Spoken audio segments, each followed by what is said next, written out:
Isinusulong din sa BTA Parliament ni MP Bay Intan Ampatuan ang panukalang batas hinggil sa pagkakaroon ng government-run center para sa mga individual na may Autism Spectrum Disorder o ASD na magbibigay ng libreng therapy, diagnosis at educational support lalo na sa mga bata mula sa low-income families.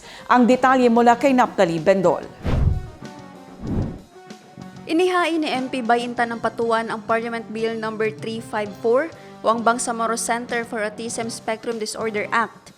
Nilalayo nito ang pagkakaroon ng government-run center sa ilalim ng Ministry of Health.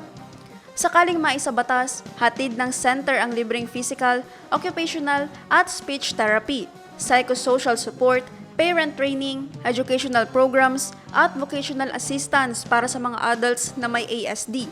Ayon sa mga may akda ng batas, ang halaga ng private therapy sa BARM ay nasa 500 pesos hanggang 1,500 pesos kada session. Kabilang din sa isinasaad sa panukalang batas ang rights-based protections, kabilang na ang pagban sa forced medical treatment ng walang pahintulot ng magulang at strict confidentiality ng medical records para sa mga na-diagnose ng ASD.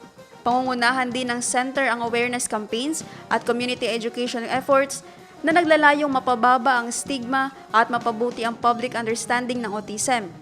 Nakasaad sa panukalang batas ang pag-atas sa Ministry of Health at Ministry of Basic, Higher and Technical Education sa pag-draft ng 10-year strategic plan para mapalawak ang autism care, education at community support sa rehiyon.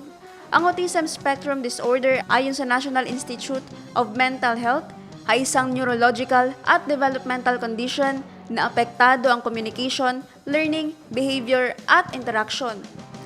Base sa pagtaya ng World Health Organization, isa kada 100 mga bata sa buong mundo ang nasa autism spectrum. Sa Pilipinas, ang kaso ng autism ay dumoble sa nakalipas na dekada at malapit na sa 1 milyon ayon sa Department of Health. Co-authors ng panukalang batas sina MP Siti Fahani Uyuyod, Khalid Haji Abdullah, Liza Alamia, Suharto Ambuludto, Don Mustafa Luong, Rasul Ismael, Rasul Mitmug Jr., Tawakal Midtimbang, Jafar Apollo Mikael Matalam, at Michael Midtimbang. Naphtali Bendol, iMinds Philippines.